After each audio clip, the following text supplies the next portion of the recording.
the schedule for that is, since I'm not here next week, the week after, we'll be streaming. Oh, no, I'll still be recording that one, and then I'll try to stream on the Friday if I can. And then vacation, and then when I'm back, we'll have a 5-minute delay. Where the fuck am I? But yesterday's OFCRA had an attack helicopter, and it endgame was just massacring people. And then one of the greatest things I've ever seen in Arma 3 PvP happened. Not as good as the Audrey Hotto incident, but really freaking close. And I don't really know what else to say beyond that. Like, because it was beautiful. One man pulled a Scandi recon tactic, hid in a tree, killed 10 people in the final objective, but he caused the all of the assaulting forces to freak out and start shooting each other. And I have no idea how he did it. I think it was an issue with PID because there were 2 different uniforms that the attackers were using. But he was responsible for at least like 14 or 15 deaths. And 10 of those were his kills, but the other like 4 or 5 were just because Blue 4 went nuts on the attack. Blue 4 still won, but my god, it was beautiful. All right, let's go ahead and cover the mission here. So, round 1, made by Despo here. Background: after local police captured valuable information about the human trafficking group, it forwarded to the U.S. It was, and it forwarded to the U.S. It was decided that U.S. Army will strike ASAP in order to stop the atrocious acts. Team America World Police, baby. Area of operations: desertish, but also bushish. I love it.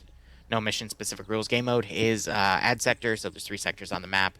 As long as there's 1 green 4 guy in the sector, excuse me, in the generic sense, a defender, in this case green 4, in the sector. As an infantryman, they can't be on a static, they can't be in a vehicle. Blue 4 can't capture it until everyone in the sector is either dead or knocked unconscious or in a vehicle. Otherwise, mission rules. Standard 50-minute round, 15-minute safe start, 1,150 meters for render distance, no magnified optics nor NVGs. Defender build points is going to be at 150, 25 points above the standard 125 that you see. Where is X-ray? Let's go ahead and look at our mat settings. Both sides have 2 rounds of AT, but the defenders also have 1 round of HE per. You're just going to make noise and see if Sector 2 is empty. Otherwise, breaking our units down here. I just want to look at the DMR. Let's see. To mark 11. All right. Loadouts are going to be M27s with M4A1s, 249s, 240 Golfs. Lat's going to be the 136. Recon Sniper gets the M48A5. And see if you can figure out what's on Sector 2, all right? You hear them talking about their plans down there. The 2 suppress shooters get a Mark 14 or a SOCOM 16. Crew and Aviation either get an MP7 or M4A1. Assets, we have 7 transport trucks, 2 transport M2s, a UH-60 with both miniguns having almost 2,500 rounds each, and then 3 M2 Humvees as well. Green 4, on the other hand, actually, let's go ahead and cover the roster here. So, Blue 4 is interesting because we have King commanding. King is one of the best players on the server. He's a member of Pepega Pirates. And I think I've only seen him command 1 other time, and the time he did it, he dominated the board. So I'm really curious to see what he does with this one. Novix is going to be his 2IC, K-Kier the platoon medic, Navy leading X-Ray, Haruto taking the sniper, Spiky and Vagrant both going with SOCOM 16s as the suppressed shooters. Ash leading Alpha, Arcor leading Alpha 1, Sackleberry, Fist, Wheaton, Banks, and Honu under him. Oddball leading Alpha 2 with Lepe, Zaki, 2D Rot, Lennox, and Rainman. K9 leading Bravo HQ, Bravo 1 being led by Newton with Robert Wheatgood, Gorilla, Khalil, Diego, Blas, and Raposo. I'm really good at English, guys.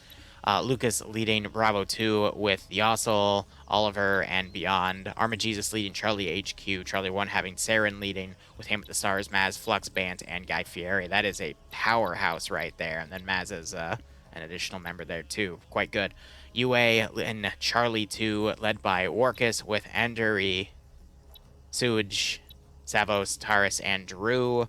Delta 2 has combined everything from Delta 1, Delta 2, and Delta HQ to form this large group. So you got Holton leading, Azuki, Potato, Heffalump, Tarnfolk, Wayne, Thompson, Pierce, who would imagine took the squad leader slot and merged in. Nuzzy, Dread, Fond, Nolik, and Daedalus, they all usually form into one large group in the roster. That's usually a 1RW tactic. Kubas and Broken being the hotel crew, and then Delta HQ, who's probably going to merge into Delta 2 in a second. Azus also coming in there.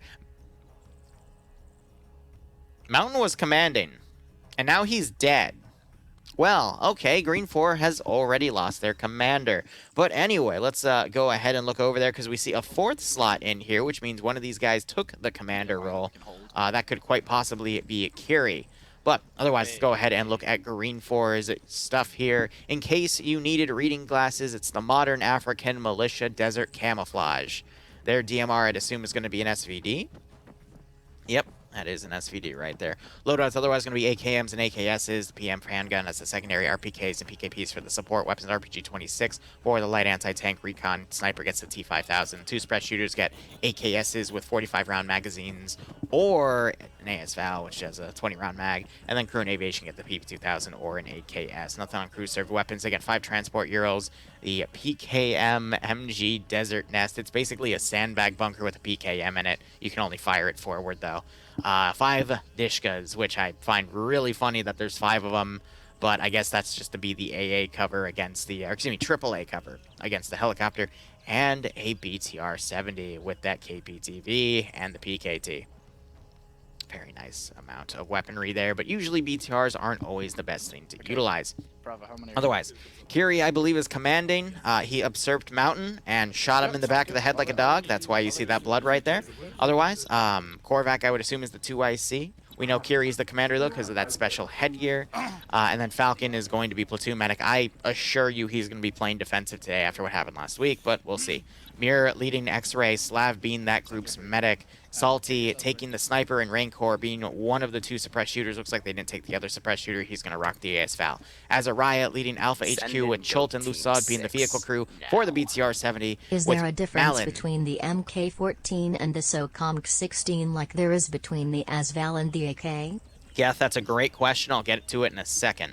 Malin leading Alpha 1 with Nemesis Burton, Iander, Nim, Whiplash, and Flying Finn under him. Alpha 2 being led by Nafs with Cullis, Kazul, Katz, Cindy, Yanni, and Dobbs. Bravo HQ led by Norris with Jerka and Felix together as a vehicle crew, but I don't know what they're going to take as a vehicle crew because there's only 1 vehicle, so interesting. Otherwise, Skipu leading Bravo 1's Kratz, Adamek, Meldon, Selter, and Kuwait. Was Kratz in a tree? No. Okay, he's just under a tree. That's weird. Bates leading Bravo 2 because he has the slash in his name, with Despo, Timek, Iqbal, Sayak, and Skip under him. Looks like the Delta 4, this group has merged as well. Shy leading it because it's Delta HQ. The team leaders are Hadav and Lolo, otherwise Reapers, Insanity, Sol, Galil, Sam, Dutch Eagle, Seismo, Olaf, Mutant, Revolk, Andre, and Revanche are in this group. Most of them TSB members. Again, calling out my people to represent. Now, yeah, thanks for the 41-month resub. I hope you keep enjoying the operations. I do hope you get a nice kick out of this scenario. In terms of loadout weaponry between the M14 and the SOCOM 16, both are suppressed 7.62 by 51 NATO battle rifles. I know the SOCOM, I think you can full auto. I'm not sure about the Mark 14. I could be wrong about that. It's been a while. But beyond that, there's not really any difference except minor cosmetic things. The SOCOM scopes, you put a little more in front of the gun, but they still work the same way when you sight in on them. Dream's trying to connect. He got disconnected. But otherwise, not really. Like minor feature changes, minor stat differences, but both perform pretty much the same way to the point where, in my opinion, the stats are just so minor in their differences that it just depends on personal preference. I would like to see in the future more variation with that, and Maz has been making other Blue 4 groups to have different weapons. So, you know, like a suppressed MP7 we sometimes see as a choice for that specific type of kit, but nah, they're pretty much the same. Diego trying to join in with Acre. See, so there's 2 major radio mods in Arma 3, TFAR and Acre. I personally, for PvP, prefer Acre because it has a lot more features and it's a lot more complex than TFAR, and then TFAR for PvE because TFAR is very simplistic. However, Friday Night Fights is all about the more casual side of Arma 3 PvP, which is why I think they stick with TFAR. But for much more hardcore groups like Coalition, for example, with their 6-hour CCOs, they use Acre. Speaking of, for those of you who have been with me for a while, I am considering jumping into another CCO in the next few months. So if you want to see me at my worst for 6 hours, I'll let you know if that comes up. And yes, Falcon's back. They unbanned him the day after. Which is why I'm saying you're probably going to see him just stick into an AO. He's not going to go out even if someone tells him to.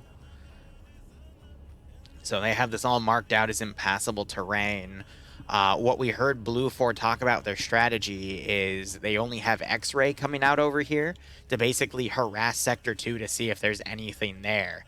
Now, what's really interesting about this AO, though,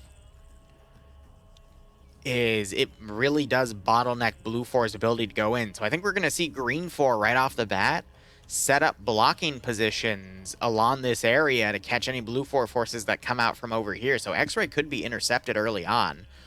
This gap is way too much for Green 4 to cover unless they go all in to make these blocking positions. But this is one of the few AOs where I might have actually, like, I would recommend something like that. They have the numbers. If they literally had one squad in X-Ray cover this, and then their remaining 3 squads with Bravo, Charlie, and Delta. Actually, they don't have a Charlie. They only have 2 squads. Wow. Yeah, no, so they would have to take everything else and watch this, and then probably put the BTR on its own on the road and be ready to, like, mass mobilize forces once the main attack's coming in. That would be a really cool strategy to see, because once in a blue moon we see an AO where the attacker or defender completely throws what we expect of them to do out the window and does something crazy. And we do see Green 4 getting ready to set up something similar to represent on a smaller scale. That's going to be Scandi Recon's forces, which I'm not surprised about one bit. They're very good at those exotic levels of tactics. But otherwise, these remaining AOs, I think Green 4 is just going to try to defend. So, otherwise, looking at said AOs, we have some fortifications in here with some earth rampants. Usually you see like artillery put in those, but in this case I think it's just for general infantry. But this sector covers this entire little stretch of territory, so it's really nice to have that originating cover. We see some Dishkas set up as well. That can really help kind of lock down the area. But the thing about Chongo's Outback, as I like to call it, is it gets very tree heavy. It gets very defilade heavy as well, because you've got these distant roaming hills where it's not completely flat. So it's still really easy to maneuver infantry close to objectives because of that. We have 2 minutes remaining. I'm going to go ahead and look at Sector 2 now. Sector 2 is just a small military base. A little more open, but again, you got the roaming hills here. You got this mountain top next to it as well, which I think is just out of the play zone, actually. Yeah, you've only got a slight edge of it up here. So you don't really have any room to maneuver off of that, but that's got great overwatch on the AO over here itself, interestingly enough. And then Sector 3, which appears to be a little village that pre-exists. I don't see any custom buildings on it. We already see Green 4 fortifying it a little bit. But again, with Arma, excuse me, Ad Sector, you can fortify anything in the sectors, and as long as you're alive, you're fine. So we'll see if anyone decides to play any hide-and-seek plays. There goes Dream's connection again. I don't know what's up with him, but hope he's okay. I'll be joining him for round 2 and 3. But otherwise, Green 4, it looks like they're going to be going for an all eggs in one basket approach, which is my personal term for saying they're going to try to cover everything. Now, the weakness with a play like that is if Blue 4 decides to keep all their forces together and systematically engage AO to AO, they're going to completely overpower the defenders in the existing AO. And I just noticed there's a second compound over here, but pretty much how would I put it, outnumber the existing defensive garrison there, and that leaves the attackers then with a lot of options to flank around where the defenders are already engaged, and then come in on the defenders' blind spots, get close, and then wipe them out with usually minimal casualties. But it also depends on just how aggressive the defenders are, in the sense of, are they going to try to counterattack? Are they going to be really mobile? If they're only like one squad of dudes, how spread out are they? Like, how much are they covering within that one group? And that's where groups like Papega or Scandi really excel on the defense. because they know where to space out their forces to cover 360. Even though I think Scandia, again, we're going to be seeing them do a pretty exotic play here. Round has begun. BTR is also going to be heading down south to cover that. But from what King has brought up, it looks like he's going to be keeping a lot of his forces together, all in a ground convoy. I don't see anyone in the helicopter via no helicopter symbol, but that helicopter is going to be a great support asset to utilize with those miniguns. But I think King is just going to systematically drop forces off, eliminate the sector, move on to the next, take them out, move on to the next, and take them out.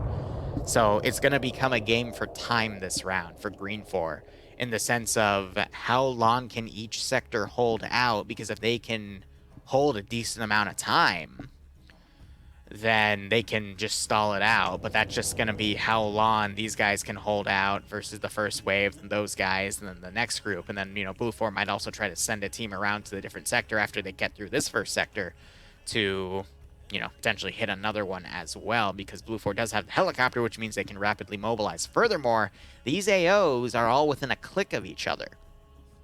So it's really easy for them to move from sector to sector with without having to traverse too much distance.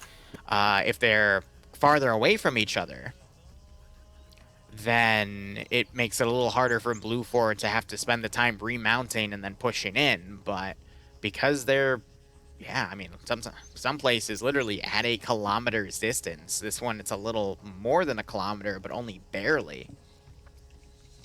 It means Blue 4 can have an easier time of just moving through everything. Are you okay, Dream? Because I keep seeing you connect and then crash. But you already see Blue 4 Recon. They've spotted the BTR here. They're going to be calling that in. Pretty much northwest. Northeast, you mean? Sorry to hear that, Northeast. Dream. 30, Point to it, point to it. 30 degrees. So they're calling this out. They do have an M2 Humvee, and the M2 Humvee could successfully engage that BTR with 100 rounds of 50 cal. And then they got the sniper set up right here. But yeah, Scandi, they're just setting up a blocking position here. They've got this force coming around forward as well. This is 2IC moving up. Oh, no. We might not see the Blue 4 guys up there because of that mistexturing. Interesting.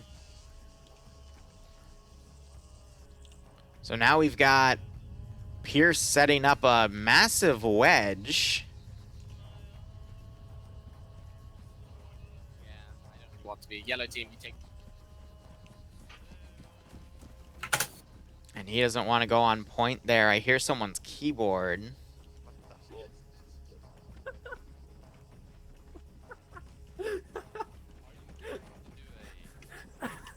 Sheep. Sheep herd!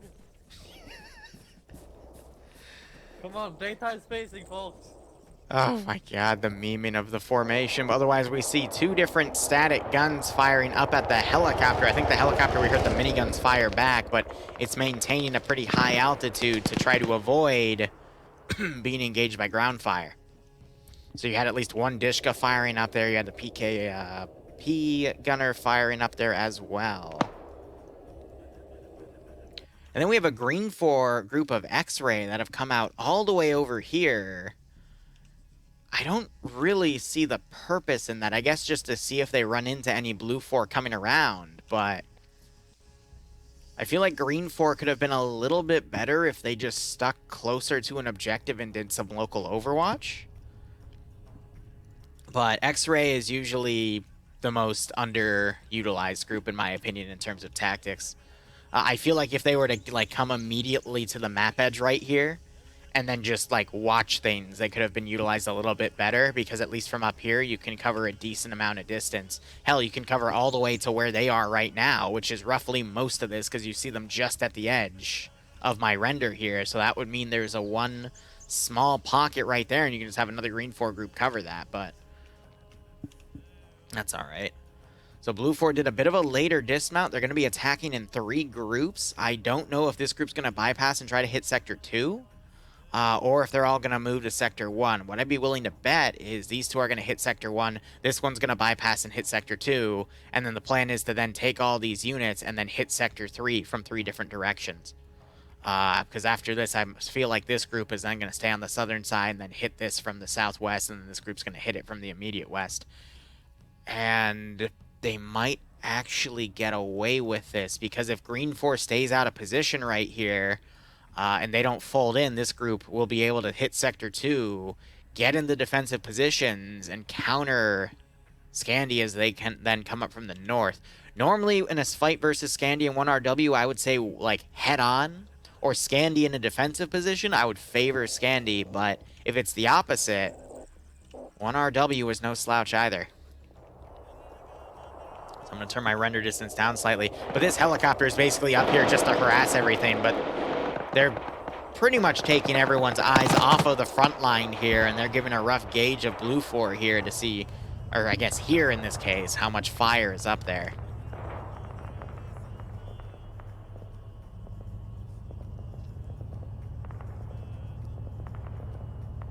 All right, now we got Blue 4's X-ray group engaging here. It's that 50 cal firing into the BTR, but the BTR is returning to fire. Looks like the BTR won that fight and has damaged. Wow, no, so we have one dead for Burrito trying to move back now. Spiky woke back up, immediately got knocked out again. Who do we have dead? We got Vagrant dead back here.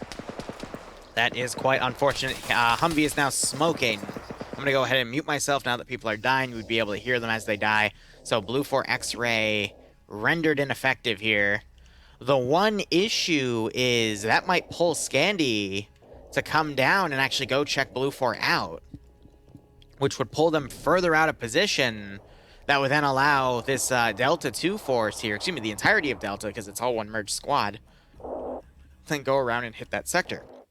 However, based off of the formation line they're moving right here, I think we're about to see a massive battle line hit Sector 1. We do have Op 4 X-Ray in the rear. They do have suppressed weapons.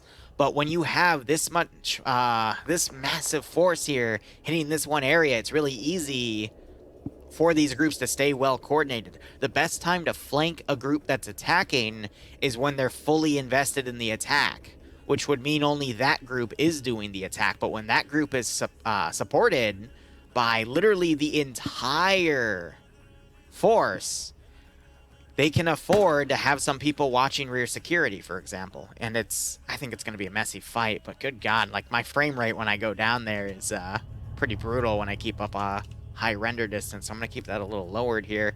Helicopter is landed. I don't know if they're going off station or... No, they can't be out of ammo already. They had 5,000 rounds on the miniguns. Either they're somehow out of ammo, or their fuel tank got hit and they don't have any more fuel, because they can repair it. That's an interesting one. Still got Spiky unconscious right there. Navy's checking bodies. Yep, Scandi's going to go for the attack, but that's going to further pull them south. Now, the BTR could just drive up, mount them up, and then pull them back further. So you got the defenders back here. They see this Hunt IR, and they're firing at it. I don't think they've realized that that's Scandi's Hunt IR, because X-Ray doesn't have any Hunt IR capabilities unless they've changed that. Now, squad leader for the X-Ray team does have Hunt IR, but I'm pretty sure that's a feature only within a few groups here. But Blue 4 is going to pull back. Scandi's going to push them. But at this rate, yeah, you're going to have just a massive group hit Sector 1. This group could still technically bypass and hit something, but now you're starting to see shots here.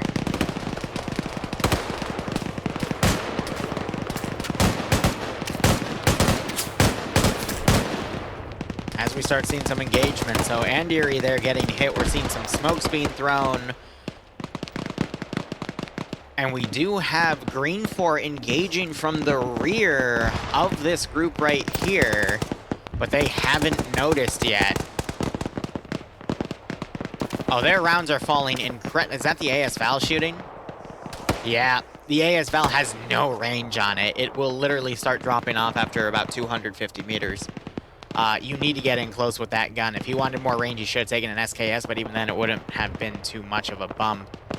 So you're seeing some rounds coming close, but I mean, K9 hasn't even been hit yet, otherwise he'd be reacting to it. So X-Ray's got to close a bit more, but look at this massive smoke charge you're seeing.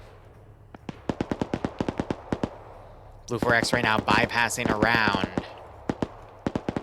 So based off of the smoke, this is going to be the group that harasses this AO and keeps them pinned down, and this is going to be the group that maneuvers in, which begs the question of what Delta here is going to do. They're holding prone right here, I guess, as either a reserve force or to stop anything from Sector 2 coming in.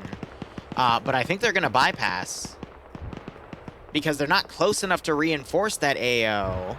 So I think they're just going to go on bypass and get ready to immediately attack Sector 3 as Sector 1 is secured. Looking over at the skull counts real quick, we only have Spiky down from X-Ray. Everyone else is still kicking. Meanwhile, Green 4, we've seen Iqbal and Skip get hit from this AO. So early casualties on Green 4 side, as now we're seeing Blue 4 push in their other force here. So now it's only Bravo doing the overwatch. Hold up, but we have someone unconscious. K9 finally got hit, and Beyond is doing medical without realizing. Oh, we have another body back here too. So K9's been brought back up, but... Oh! Beyond, what does that mean? What does that mean, buddy?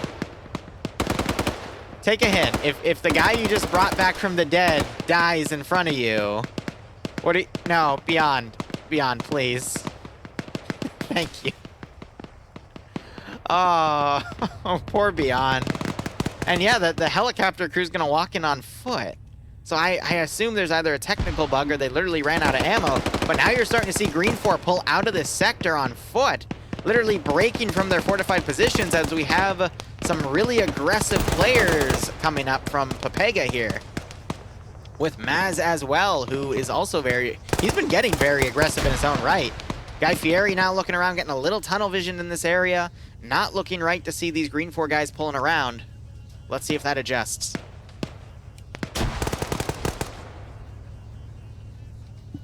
Yeah, so Green 4 is just going to be booking it with some of their forces away. Guy Fieri immediately taking fire, runs up that rampart, takes a shot, ducks his head, and I think that stopped him from getting headshotted there. But look at this massive Blue 4 push in here. I'm not going to lie, this is as expected from Caden, who's commanding on the Blue 4 side. He very, very rarely commands, but when he does, he's able to execute quite well. And he's made pretty much the entirety of Blue 4 act as aggressively as Papega has, which is a feat in of itself. A lot of these groups are a lot more defensive, but that's why he's using more of the Milsimi groups to instead, it looks like they're coming around again, maybe to set up a cutoff position, or at least then spearhead the next attack. But, I mean, this opening Green 4 group of Bravo defending has been mostly shattered at this point. I mean, only one guy left in the AO, and that's Kuwait, but everyone else is out. You got Meldon over here trying to get around and shoot at Cake here, who flanks around. Blue 4 not turning any other heads here. Meldon might get another free opportunity to engage someone. Rain Man looking at a separate direction. Great grenade throw. That's going to roll right next to Lennox here, who quickly hits the dirt. Grenade hurts a few other guys. Meldon looking around, trying to acquire more targets. Gets one. Rain Man coming up to counter and gets the headshot on the first shot. So a good trade there between two players. Not really a trade by a technical definition, but, you know, Meldon gets one and then Rain Man gets revenge immediately. Oddball double taps. Now we just got to make sure there's not a blue-on-blue incident right here as friendly forces continue to push up, and there remains a Green 4. Try to pull back. Kratz woke up. King now going around. Wow, Kane, I was not expecting that delayed reaction on you, so he is now down as platoon command.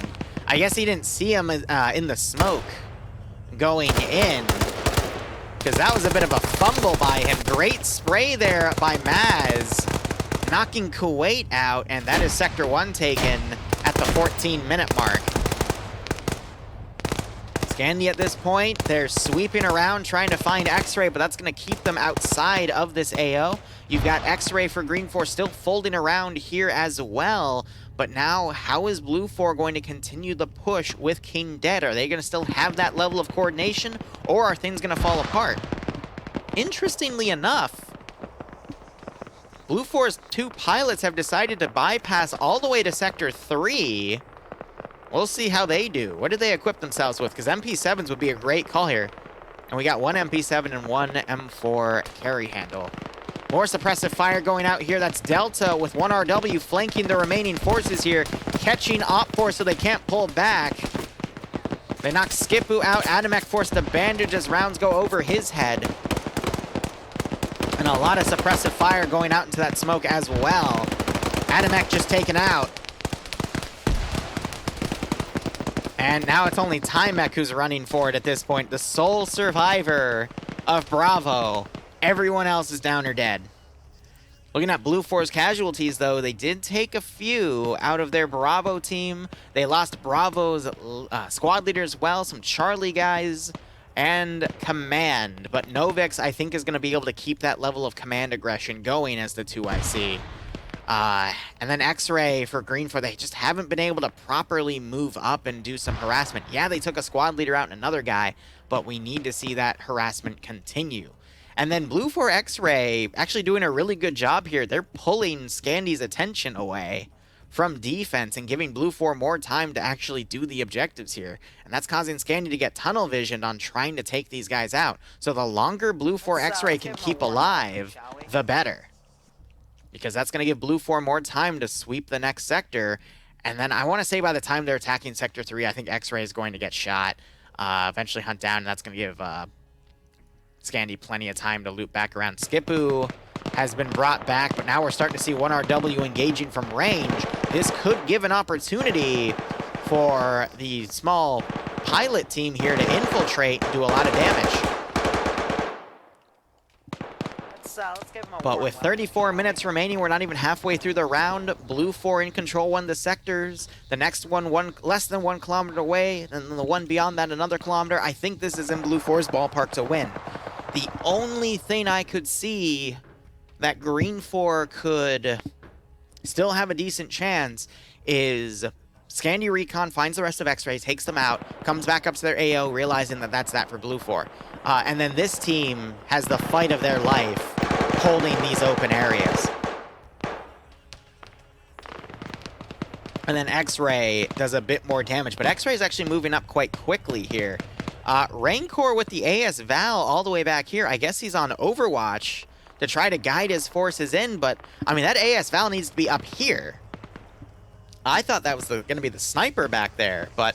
Alright, Salty on 3 kills right now. I mean, him getting closer isn't a bad call either. He's just going to be picking off any Blue 4 stragglers that come in. And we just need to continue seeing that. I think Maz had to go AFK. He was up on 2 kills, but yeah, him being prone right there. I mean, we saw him there 5 minutes ago in that area.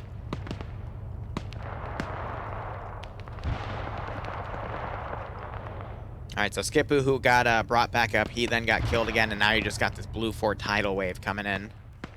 The one saving grace is that this is a massive open area Green 4 is doing their best to capitalize on, but I'd imagine Blue 4 is probably going to stick to these forested areas and come around. We might see these two guys be able to spearhead in and distract as this group is maneuvering. Wow, Skipu, or excuse me, no, that was Timek. Got shot in the back by either Arma Jesus or Aim at the Stars there. Great shot. They cannot recapture areas now.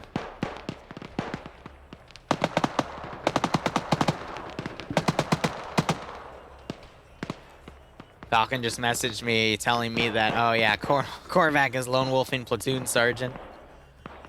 Because Falcon, yeah, he's staying back in this area because there was an issue last week about that, but we'll see what happens.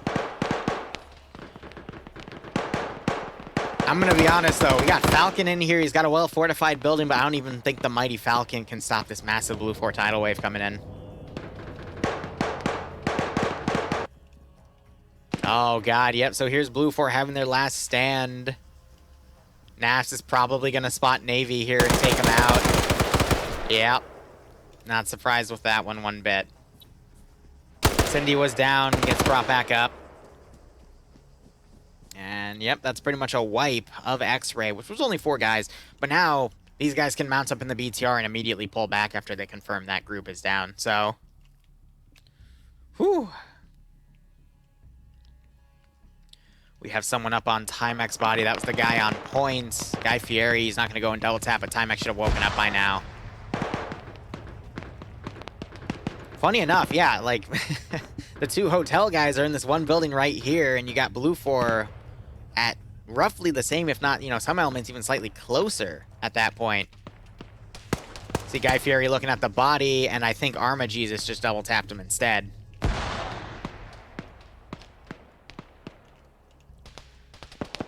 Yep, as I predicted, we see Scandi mounting back up at the BTR. They'll probably pull back to Sector 2, but they're going to be the last line of defense. Rancor, that AS Val Gunner coming back. But, I mean, again, this platoon is moving at such a speed that I don't think X-Ray is going to ever catch up with them, in all honesty. Yes, they've been getting some great pickoffs on the rear with their sniper, but I don't see that continuing.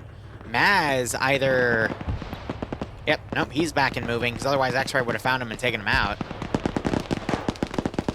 But there's just not enough bodies here to defend against this massive push. And even if this push gets stopped, there's not enough people over here to stop that push.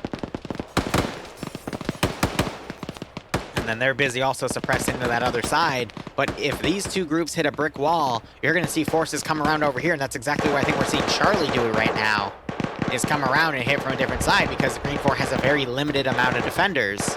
But as both sides start taking casualties, something's going to give. Leffy getting killed out in the open here. No surprise about that. Way too open. What round is this? This is round 1. I'll be covering round 2 and 3 with Dream. Galil in my nice little favorite hidey hole spot. Beyond now trying to crawl up to the front of this building.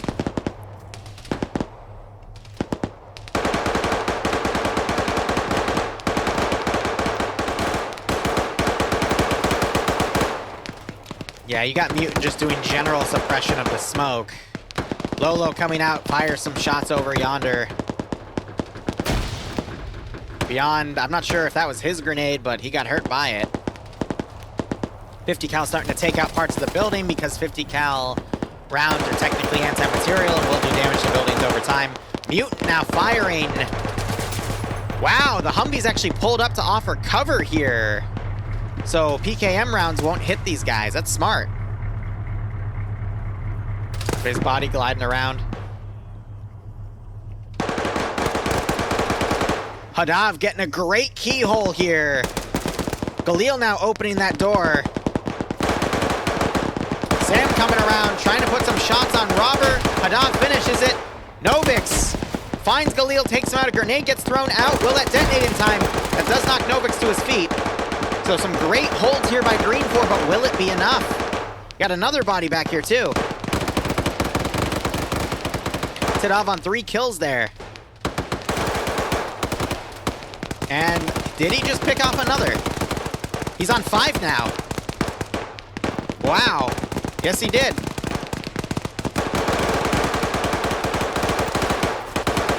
Throws a grenade out there, has a bad bounce, quickly changes munitions there. We just saw, I think, Lolo get picked off. Mutant still doing some blind suppression here. Everyone here has to play like Hadav and get a massive kill count. Otherwise, they're going to pretty much be outgunned. He's taking a lot of fire. Knocks out Tackleberry. Tries to put some shots on Khalil there. This is just a slaughter for Blue 4, but it's to be expected as the attacker. Green 4 finding just the right keyholes. And now you got more Blue 4 coming around. Dutch Eagle went down. Revanche getting keyholed from this little window here. Bullets going over his head. He doesn't realize he's being flanked. Quickly tries to return fire. Hadav has now vaulted on the other side. Might hurt himself with his own grenade there. Yes, he does. He breaches in, finds Newton, but he's already taken so much damage, and Newton double taps. It was Friday. Absolutely wild. As always, thanks for the great content. T-Flag, thanks for the 12-month resub. Welcome to the Lance Corporal Club, buddy. I hope you keep enjoying the operations. Yes, it is Friday, and I hope you get a nice kick out of the scenario. Now it's going to be up to Falcon. I don't see Falcon. Where did Falcon go? Is Falcon all right? Is Falcon dead? No, he's not. Falcon's back with Scandi over here. He's pulling back to Sector 2 because Scandi is doing a counterattack. BTR just got sniped. So he's going to be the rear guard for Sector 2. And if he gets called out for lone wolfing to play the objective, I'm going to laugh my ass off. No, he had to have been ordered by Korvac to do that, because Korvac's also back in this sector, but that makes sense. They need at least one person back there to hold it. But Green 4 is just down to these two buildings, 5 defenders. Looking at the roster here, a lot of Delta who was defending that town are down. They've got a lot more skulls on Blue 4 now, but I don't think it's going to be enough.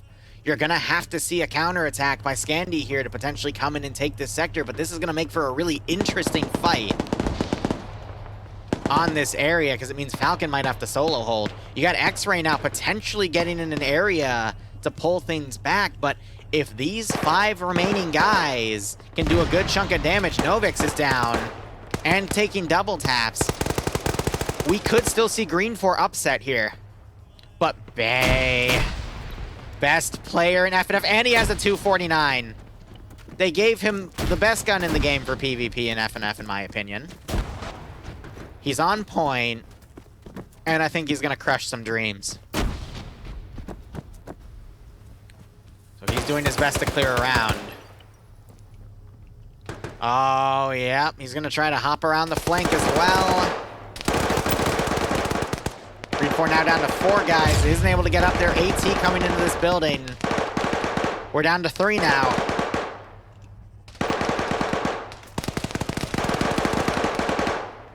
And one of them's on a static, so if he stays on that static, he'll lose the sector if he's the only guy still remaining. Not a bad static placement, though. We're down to 2.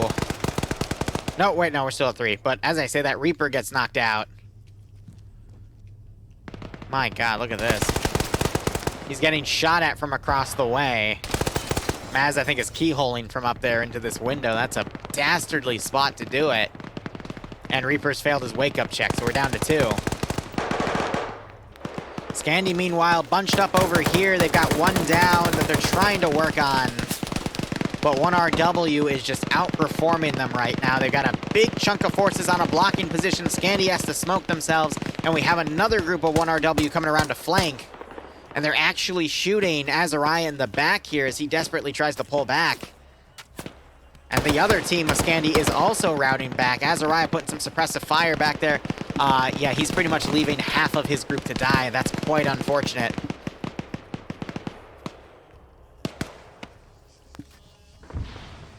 Oh, man.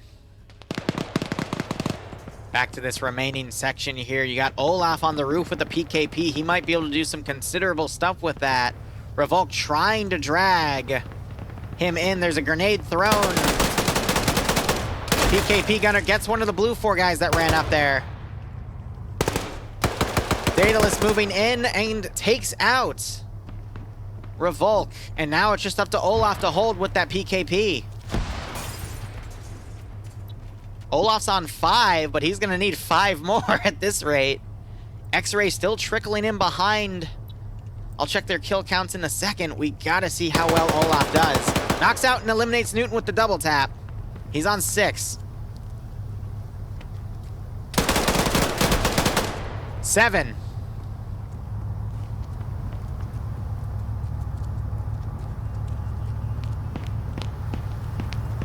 Broken moving up.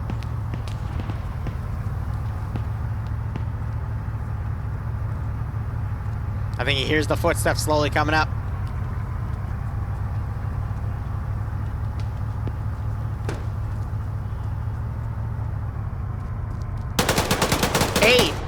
I think you saw Broken's gun poke out. Shoots Broken a bit in the back. He's got to be low on ammo, though. He's only got 30 shots in that box left. He's going to go around and flank Broken. 9.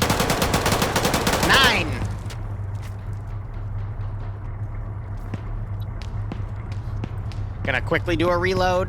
His Cake, you're gonna hear it.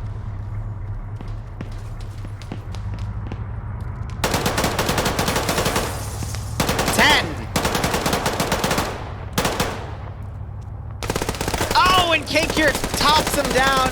As I said, though, Olaf getting 10. Look at that. Look at that.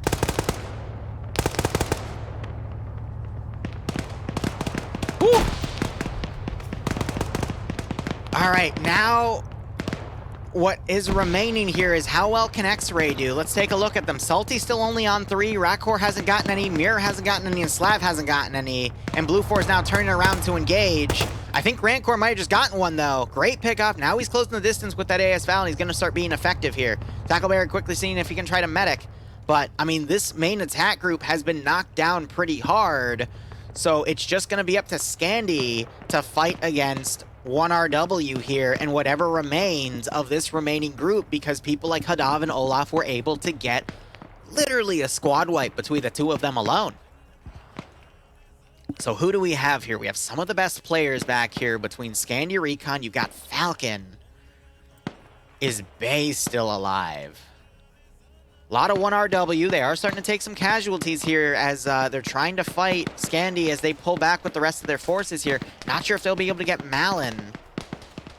Inder has a single shot disposable AT piece there. Otherwise, looking at the rest of the force, Lennox, Rainman, Khalil. Is that it? No. Drew, Daedalus, Cake Gear, Warkus, Tackle, Lennox, Raymond. Yeah, so I think almost all Pepega Pirate members are dead. If not all of them. At least the ones I recognize, except for Kakir. I don't see Bay, which means Olaf, I think, got Bay in that exchange as well.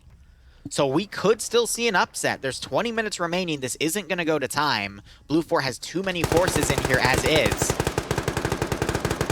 Tackle catches Raincore out of position, takes him out. We still have a few Green 4 guys again on the rear that can push in. Salty, who has also gotten a 4th kill with that sniper. Every kill is going to matter at this point.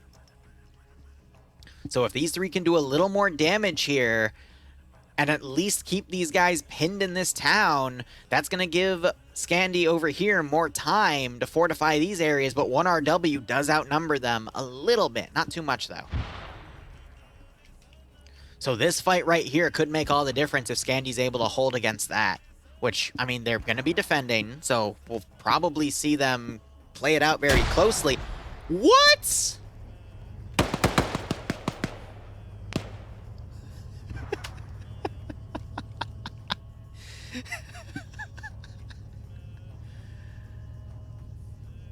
Oh. Oh my god. That was beautiful. So grenades in FNF are really nerfed. It's very, very rare to see a grenade actually kill someone. And as I'm saying, yep, these 2 are going to have to do really well here. They get annihilated. So, yeah. Now you got Korvac, the 2 I see here, might get into a position to flame. Oh, that was funny. I'm sorry to say. I totally caster cursed at them, but that was funny. All right, so explosives being thrown. At least it's keeping a few Blue 4 guys up there pinned. Korvac might try to flank Delta 2 on his own. We need to see the rest of Green 4 go positive in their KDs here. Because we are literally 1, 2, 3, 4, 5, 6, 7, 8, 9, 10, 11, 12, 13 versus... I want to count how many people are in this Vic. 5, 6, 7, 8, 9, 10, 11, 12, 13, 14, 15, 16, 17, 18, 19, 20, 23. 13 versus 23. That is a 10-man difference.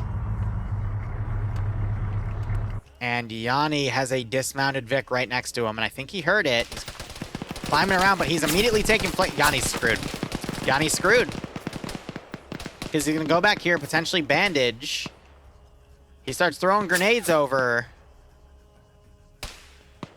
Because he doesn't know where that Vic's dismounting. These guys quickly pull back, realizing they're under grenade fire. Oh, Korvac gets a grenade right on top of T, and it does nothing. Another grenade, again, does nothing. Korvac taking out 2 of them. Tries to catch Holton in the reload, isn't able to. Goes for the handgun, and unable to, because those 2 grenades should have shredded those dudes, but whatever. They fail their wake-up checks.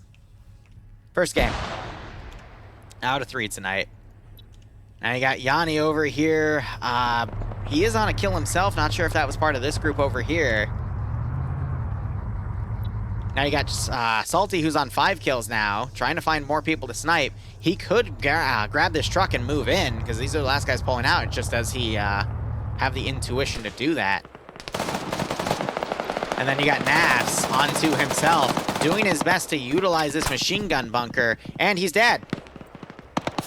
Okay, he's knocked out, but yeah, great. All right, I just need to stop talking about individuals, because I am caster cursing the hell out of them. Whoops.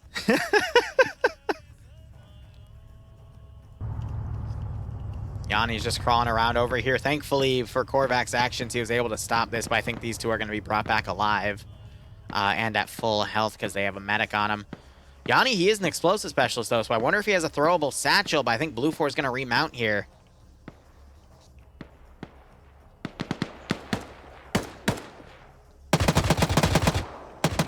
Falcon running to the other sector.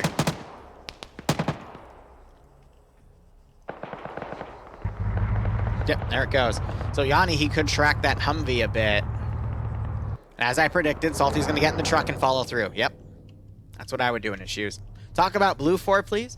All right, well, we got Daedalus here. I'm not sure if he's the same Daedalus that plays in OFCRA, but I mean, from what I've seen of him in CQC, he's been quite good, so it might be. Khalil has stolen an enemy PKP. Not a bad choice. Still got a lot of dudes with I-27s here, the full auto M4. I don't know why we just saw someone shoot over here. I think that was Holton double tapping. He's still crippled, though. So this group's going to be out of action for a little bit.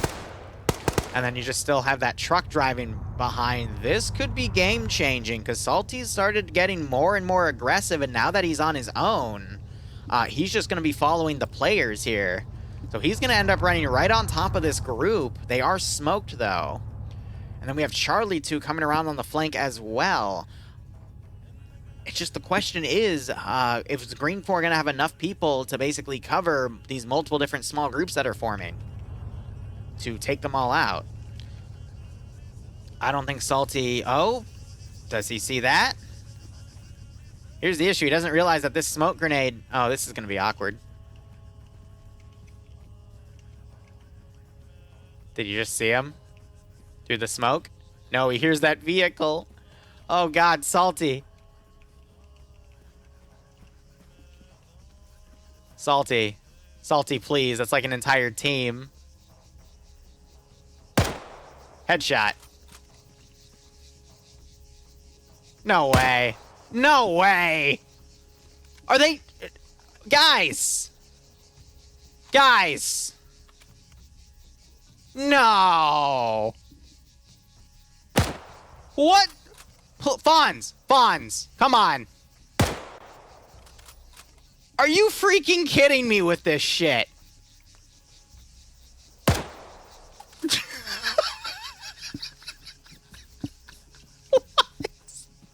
What? There's Khalil! Please, please finish him off! Oh my god! Bonds!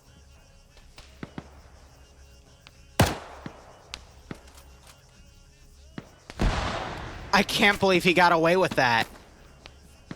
I refuse to believe he got away with that. What? How deaf do you have to be to... That, I think, just turned the game around. 4 free kills. And he's still alive. Not hit at all. And now he's free to do that again if he runs into another group of Blue 4. Like, what the actual fuck? Go Salty. Like, damn.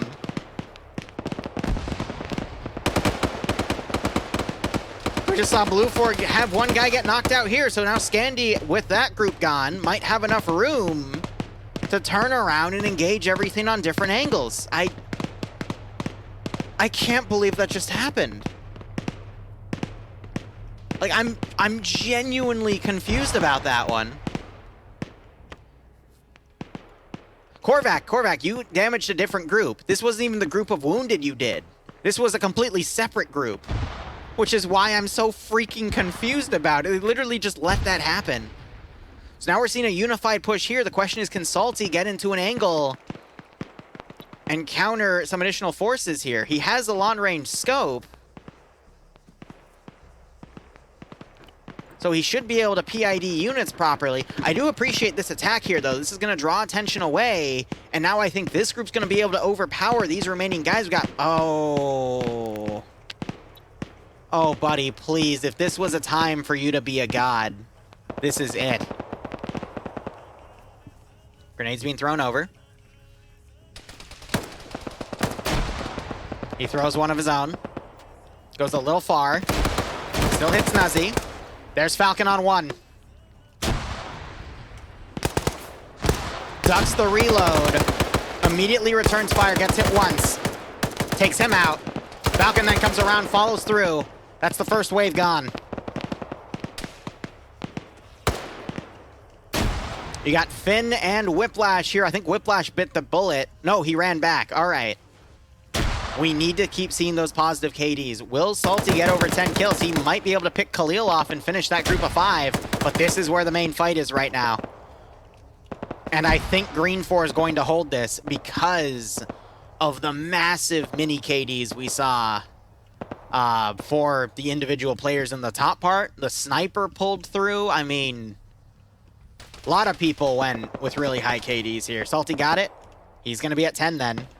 And he could still find that Maskaz back there and deliver more. And that's what scares me. I mean, Olaf was at 10. Salty's now at 10. Oh, but he's taking friendly fire. No! No! Naps, you bastard!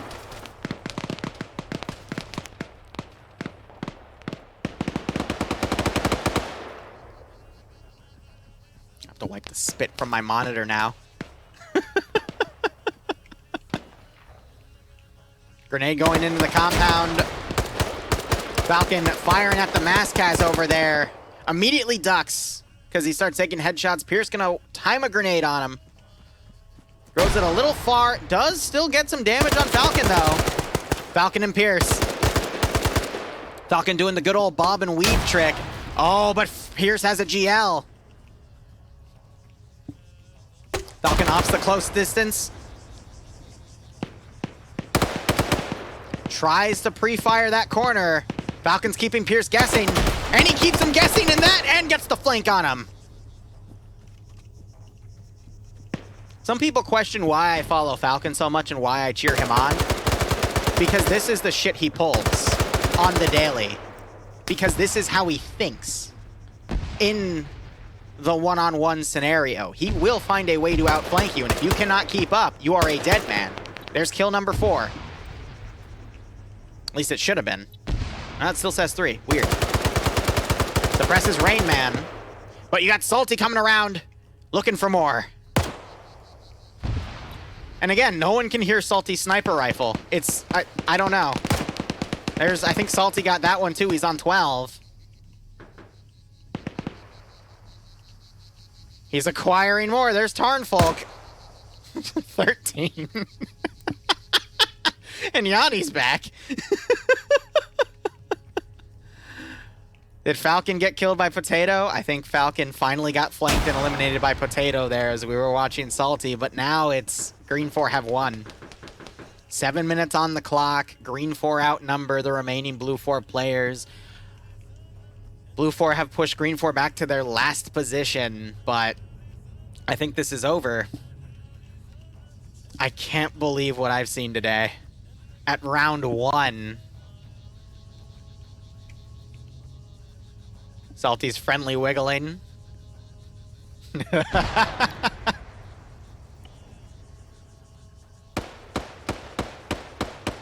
Yanni starts shooting, which tells Salty there's more stuff up here. Salty, I think, spots a target.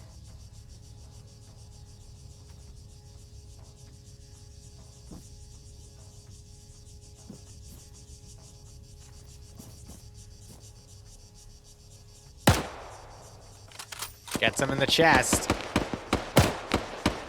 Knocks him out.